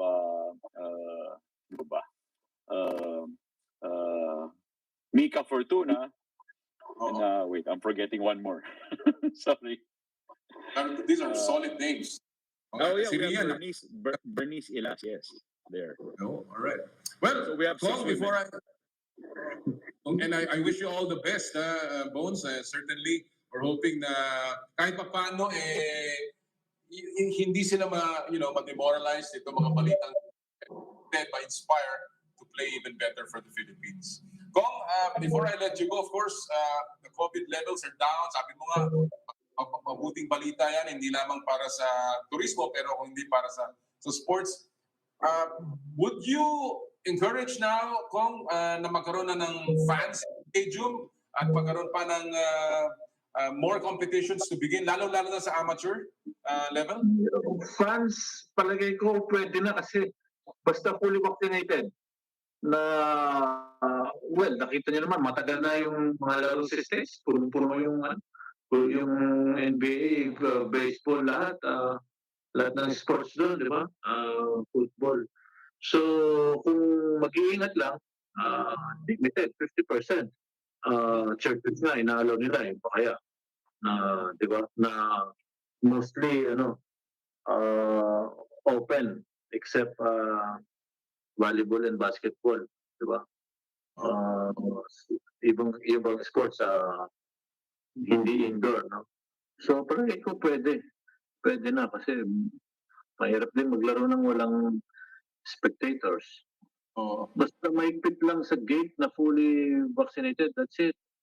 Palagay ko, yun lang. Kagaya nga sabi ni Bon, sa airport ata ng Dubai, dire-diretso, wala nang RT-PCR, basta fully vaccinated, wala nang antigen, dire-diretso na.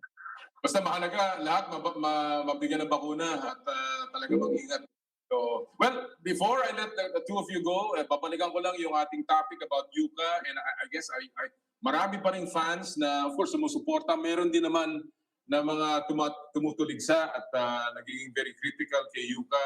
Your message, Kong Bambol, sa ating mga sports fans in relation to Yuka Saso.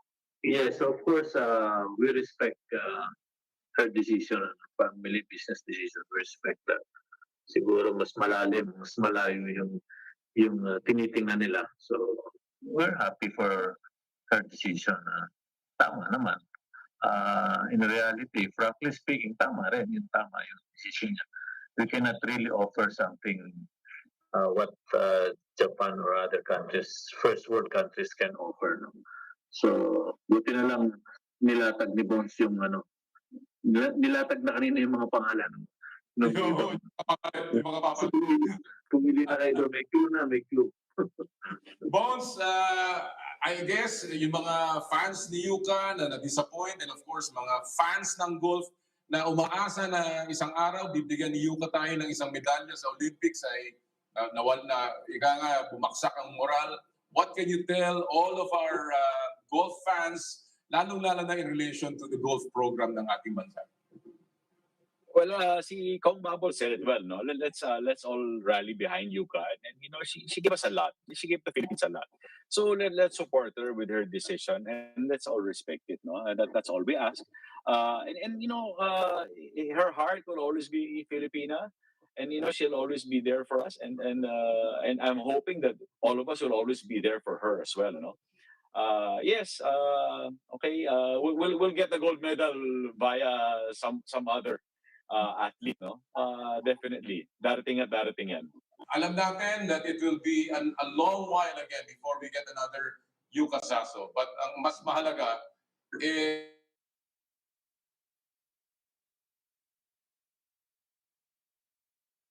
mga hinahanda para sa ating kinabukasan sa golf and in sports. And as we say, sports is all about competition. Wala namang sigurado sa mundo ng sports eh. The only thing that is sure is that if we play it, we have a chance to win it. Yun lang naman ang importante dyan. Kong Bambol Tolentino, Secgen, Bones Floro, marami po salamat for joining us sa Power and Play. More power sa Team Philippines kung saan man tayo papunta. Lalong-lalo na ngayong palapit na 2022. Maraming po salamat.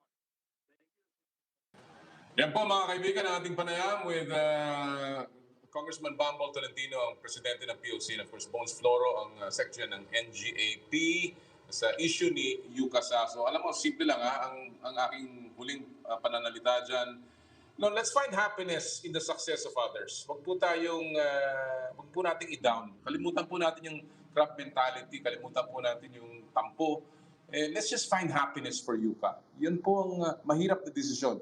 Marami po akong alam tungkol dyan na hindi naman natin pwedeng sabihin, but alam ko po na Yuka would have wanted, kung siya lang ay masusunod, na manatiling Pilipino as a citizen officially. But in her heart, siya po ay patuloy na magiging Pilipino. Alright, bago tayo magpatuloy, balikan muna natin ang ilang mga mahalagang moments in sports history this week in sports history.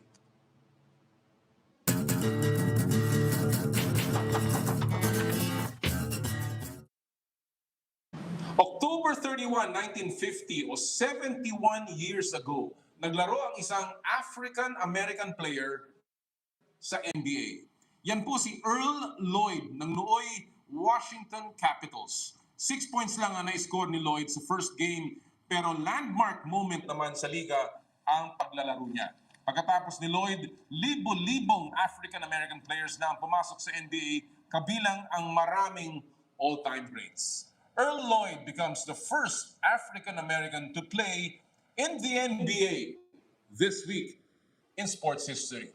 Napakahalagang araw po ito sapagkat ito po ang talagang nagbukas ng mga pinto para sa napakagagaling ng mga African-American players, and of course marami sa mga hinahanga natin ngayon sa NBA. Speaking of the NBA, tuloy-tuloy ang aksyon sa NBA season at we have a full slate of games again today. Abangan nyo mamaya, hindi natin kung ma-recap natin yan. In the meantime, before we lead into our next interview, magandang stop and pop moment ito dahil ito ay tungkol sa tennis sa ating stop and pop.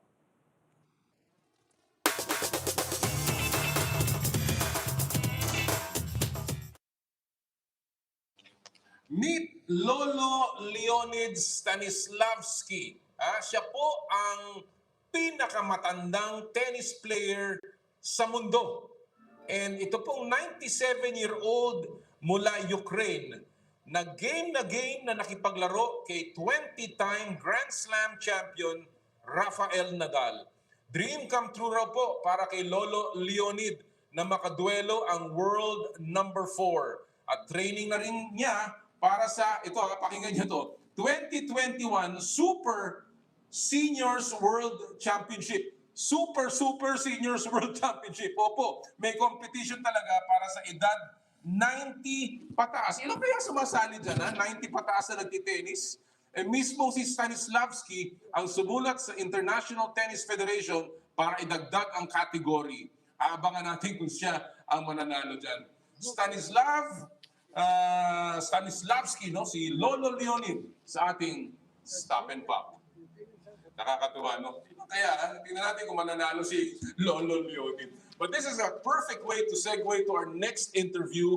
Ang ating pong makakausap ngayon ay ang world number 4 sa junior girls ITF ranking. And of course, siya rin po ay naglalaro na sa WTA, ranked about, I think, 527th in the world.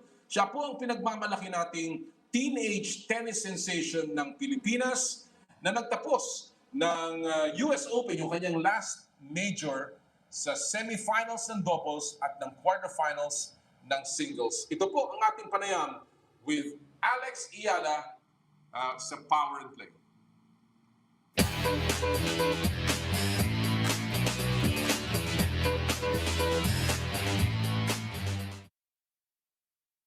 Let's put the spotlight on Alex Eala sa Power and Play.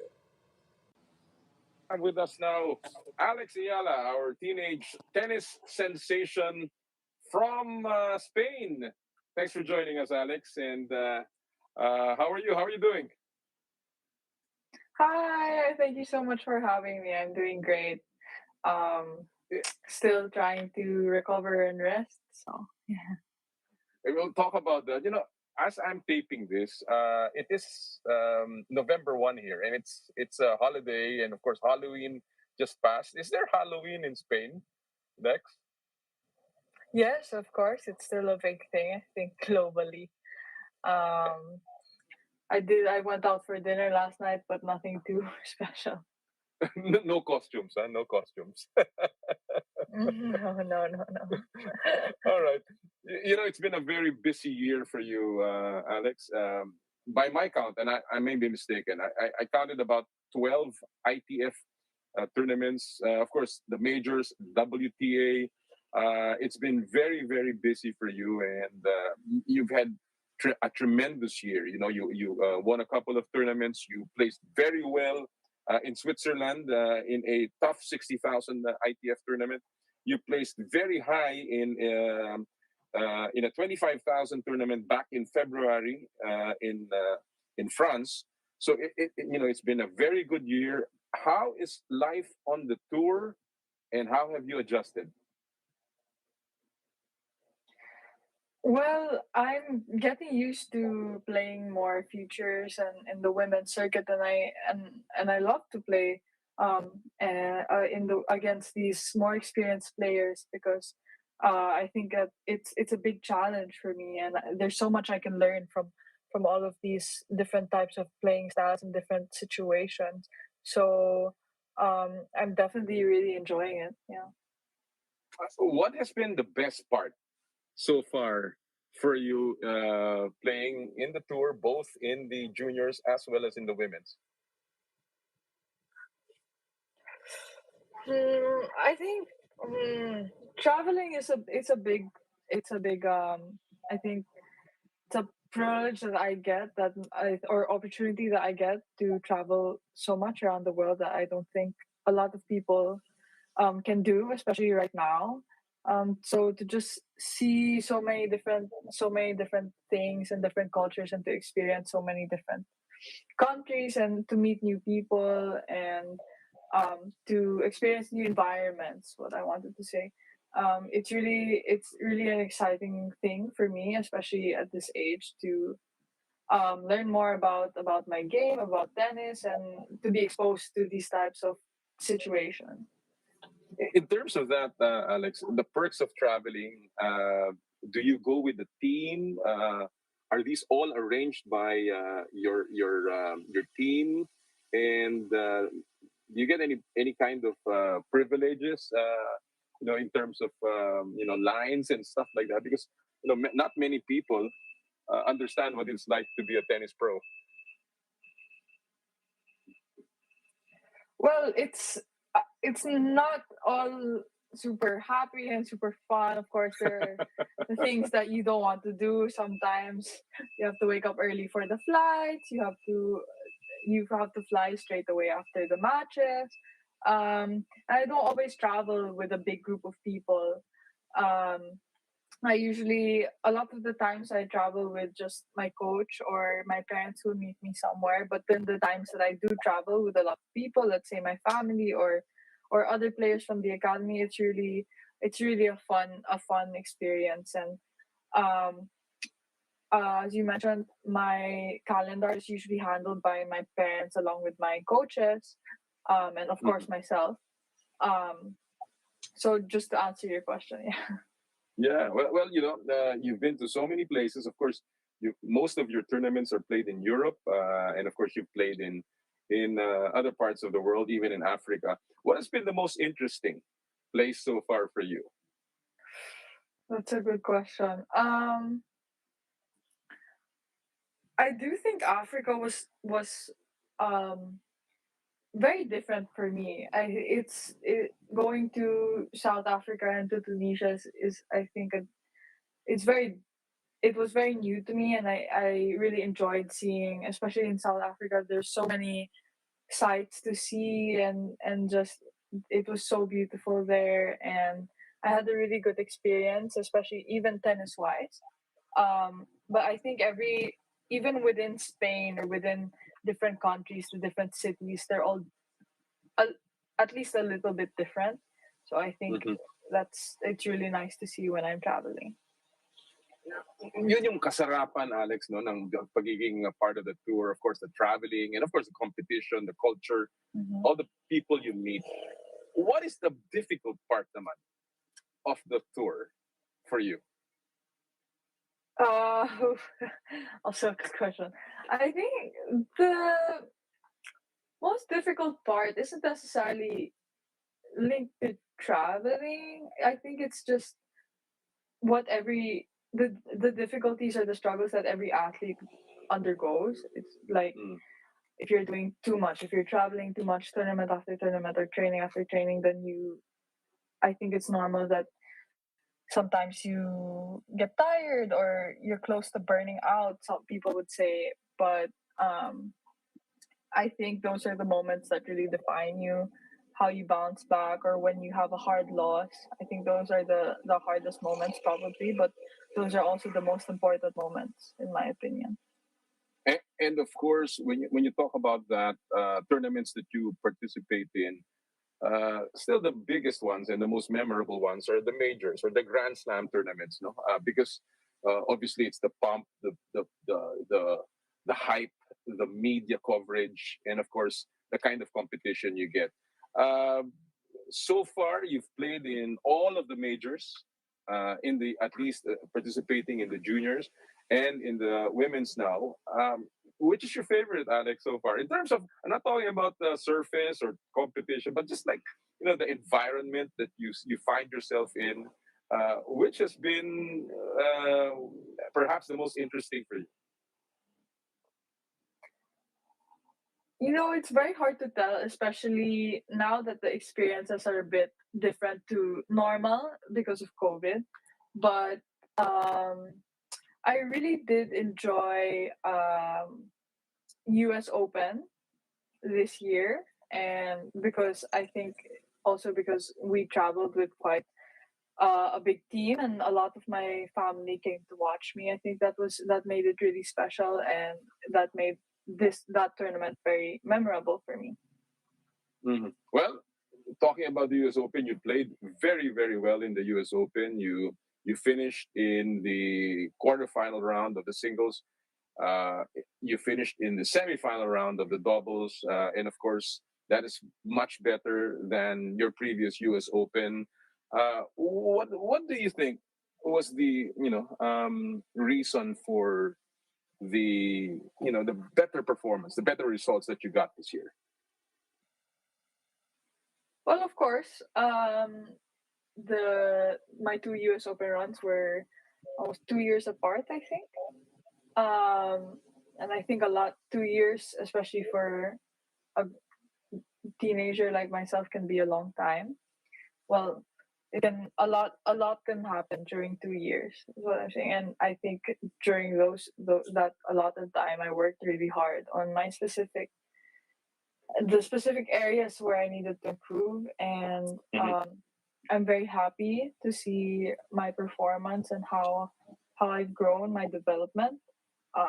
But of course, I'm still looking to improve and to progress even more.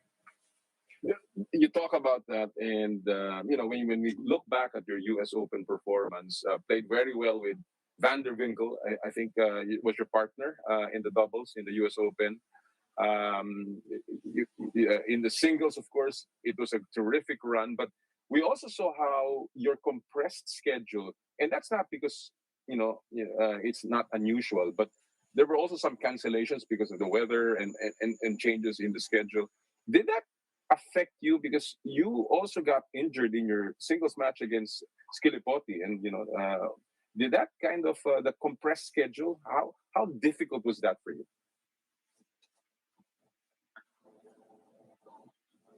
Well, it happens actually more often than you think it would. It's not something extraordinary for this to happen, that you cancel matches because of the weather, because of other external factors. But I prepared for it very well, or I prepared for it the best I could, like I do whenever this does occur. And as for the injury, it had been ongoing, and I think that was a result of the weeks prior to US Open. Mhm. So I was prepared, and I went into the tournament knowing that I wasn't at 100%, but I gave all of what I could. I gave 100% of what I had. And well, that's interesting to hear, Alex, because that's something that I guess many people didn't know. Of course, it happened after. I mean, people heard about this, but now you are also recovering from an injury. Is there a connection? And can you update us on your current state of physical condition? Well, yes, I got injured a bit before US Open, and I tried to prepare as much as I could for the tournament, and I think I'm very happy with my attitude on court, and the effort I gave during those matches. But now I'm almost done with the recovery process. Of course, I still have to take it slow and not rush to start competing again. But I've gotten significantly better, I think, physically and health wise. So I'm very happy to say that. Where is the injury specifically? Is it in your back? It's on my foot. Yeah, On your and foot? the back Okay. was the back was a result of I guess lack of fitness during Okay. the time when my foot wasn't fully healed yet before US Open. How serious is this, Alex? In terms of structural, no damage naman on the structural of the foot. No, it's I don't think it's as I said, it's already almost fully healed. And I can Okay. almost start maybe in a few weeks go to tournaments already. So it's nothing too serious. Well, that's a relief for many of your fans who are obviously listening because they want to see you back on the court. And talking about the court and your performance in the U.S. Open, what was your biggest takeaway from this particular Grand Slam that you participated in? Well, oh, that's okay. That's good. I think the biggest takeaway is that you're not always going to be. I'm not always going to be playing my best. Or I as a tennis player, I need to learn how to play in certain conditions. For example, the cancellation of the matches or the delaying of the matches or injuries, and I need to find solutions to those problems as opposed to using them as excuses, which I think I did quite well during that week. Very good. That really sounds, like a very positive way to look at, things that happen that we sometimes don't expect, obviously. But, let me digress a little bit. We know that the U.S. Open was about two teenagers as well who captured the imagination of many tennis fans, Leila Fernandez and, of course, Emma Raducanu. I'm interested to know, have you ever met these two? Have you ever played against them? And what are your impressions about both? Well, I think they're both amazing players and amazing people, I'm sure. I've actually met Leila a couple of times. She came here to the academy and I trained with her. And I thinking a few years back, I played against her in doubles when I was 14, maybe 14, 15. And she's really an amazing player and she works really hard. And I'm sure for Emma to have done what she did, then she's also a very hard worker. Well, it's a good sign for, as they say, for many of the tennis players, especially the young players now that you have champions that are right about your age, and the tennis, especially in the women's division, tennis is just so unpredictable. Anybody can win at any time, and Yes. does that give you some kind of inspiration, Alex? Of course, I think this year's US Open run for women was a huge inspiration and a huge motivation for a lot of players my age and of all ages really. And I think there's a lot of things you can take away from their game and their mentality. So yes, they definitely caught my eye. This year also, well, you had an overall win-loss record, a winning season, and you did very well, especially on the hard surface. You had a 17-12 record. Your record is very strong in both clay and in the hard courts. What is your assessment, Alex, of your entire game? Let's focus on your game now, in terms of uh, which part of it has improved and which areas you feel you need to focus a little more. Mm, that's a good question. I think that mentally, I've I think I consider my mental game a win because I've been able to not only sustain but um, progress and improve my mental game, uh, and the attitude that I have on court. And as for improvements, I think it's just keeping the consistency throughout the whole match and not going up and down a lot of the time. And yeah, that's I think that's what I'm trying to work on right now. What, what about physical conditioning? We know that you're coming off an injury, as you mentioned, and you're recovering from that. But assuming that your foot would be, obviously would get better. Uh, are are you happy with your entire physical conditioning throughout this 2021 season? Actually, right now I'm very happy with my physical condition because of this slight injury. Then I've had more time to be in the gym and more time to focus on my fitness. So I think I'm even more fit than I was before. To be honest, yeah. So I'm very happy with how I've worked and how my coaches have helped me throughout this whole process.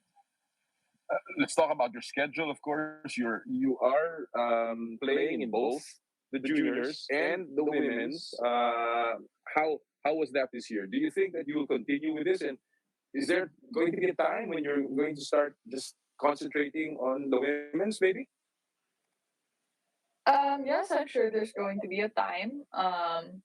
But I'm still 16. I have 2 more years in the circuit, I believe, and um, well, I'm still trying to find the balance right now, and of course, I'm very excited to play more women's tournaments and more futures. But I think that um, there are still a couple of things that you can take away and that I can learn from playing junior. Mhm. You are currently ranked number 4 in the juniors, and you are now 527 in the WTA. How is the pace? Are you happy where you are right now in terms of rankings, and what are your personal goals come 2022? I am happy with where I am right now in the rankings. I try not to put so much pressure or rush myself in this process. I think that ranking will come with in my improvement and come with my the more I work on my tennis, the more the ranking will come. So I'm just trying to focus on my game as opposed to the results that it comes with. Great. All right. Well, talking about 2022, it's just a few months from now, and it's going to be another busy year for you. What is the outlook for you, Alex? What are you looking at? How many? Have you plotted it at all? And how many tournaments do you see yourself playing in for next year? I have not started on planning that yet. I'm sure my coaches and my parents have looked into it, but it's still quite early to tell. But I'm sure after a good preseason that I'll be ready to go. All right. Well, obviously the majors will be a major part. The Grand Slam tournaments, rather, would be a major part of your schedule. Are we expecting that you will be playing in all 4 majors in 2022, Alex? I wouldn't guarantee that it's all 4, but I think playing the majors are still it's still something that I am looking forward to next year. All right. And of course, the other part of next year is playing for the Philippines. The Southeast Asian Games will be held, has already been confirmed to be held again in Vietnam. And of course, the Asian Games will also be held next year. Now, if there is tennis, assuming that there is tennis, what is your position in terms of playing for the national team and participating in these tournaments? Well, I'm looking forward to it so much, and I think it's everyone's dream to represent their country, and I think this is a bigger thing than just an individual sport. And representing the country means you're doing it for the Philippines, and it makes it so much more special. And I'm going to be a little naughty because, and I know the answer, but I just want to get it from you. But there have been many young people who have gone abroad, and of course, after a while, they have taken the citizenship of another country because of playing for another country and playing for where they trained. Is that even something that has been discussed by you and your family? No, it really hasn't. It really hasn't. I think that's if it were to be even considered, it would be really down the road. I think, well, I wouldn't even know what that would be like. I can't even speak Spanish. Like, I don't know. I've always identified as a Filipina, so I don't plan on doing that anytime I soon. think your grandfather and your and your lola now will say, Alex, you cannot do that. Yeah. Anyway, as a final question, Alex, you are 16, and you are going to be 17. It's still not a voting age, huh? And yet you're probably a veteran. You can call yourself a veteran already in the tennis tour at this young age. Now that you have experienced all of that, is it all that you dreamed of? Is it all that you expected? Now that you're really living the life of a tennis pro? Well, it's more than what I dreamed of, because not in a sense that it's super grand and super, it's in a sense that there's so much that you don't see that goes behind all these professional players, and I'm not even at that level yet. There's so much that it's more to what you see on the cameras. It's more to what you dream as a little girl.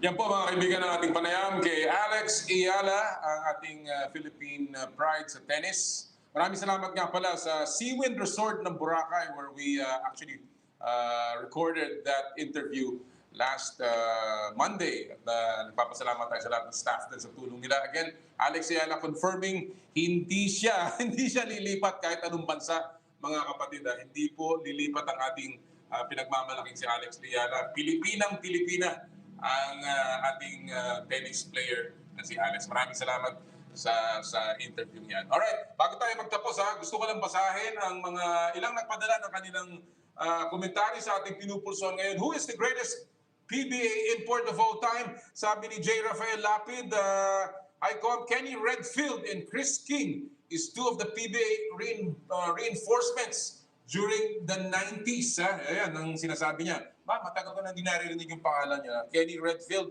and Chris King. Natatanda ko yan sa Ginebra. Yung si Chris King. Si ML Morales, Bobby Ray Parks Sr., G. Herrera Canseco, Billy Ray Bates, Leo La Rosa, Bobby Parks Sr., Ferdinand Oko, Billy Ray Bates. Naglalaban yung dalawa. Judy Ramones, Billy Ray Bates, and Justin Brownlee. Pumasok na. Honrubio Mel, Sean Chambers, and Lamont Strothers. Magagandang pangalan din yan. Anton Corpus, Bobby Parks, at mula naman kay Dabs Alvarez, si Justin, the winning shot, Brownlee. Marami pa po nagpadala pero medyo hindi na natin mababasa lahat yan. Again, marami po salamat sa lahat ng sumama sa ating programa at nakilahok, and of course lahat po ng sumubaybay. Paalala po muli ingat-ingat, bagamat alert level 2 na tayo, patuloy tayo mag-ingat at para hindi po na tayo bumalik sa ating dating pinanggalingan at tumaas pa ang mga kaso. O di paano, tapos na po muli ang isa na namang edisyon ng Power and Play. Marami po salamat sa inyo lahat at lagi po namin binibilin sa inyo tuwing Sabado, bawal ang masungit. And of course, sa lahat po ng ating gawain at Maiorem Dei Gloriam, all for the greater glory of God. Kami po ang 1PH Teleserbisyo para sa Pilipino. Happy Sports Weekend mga kapatid! More power, more play!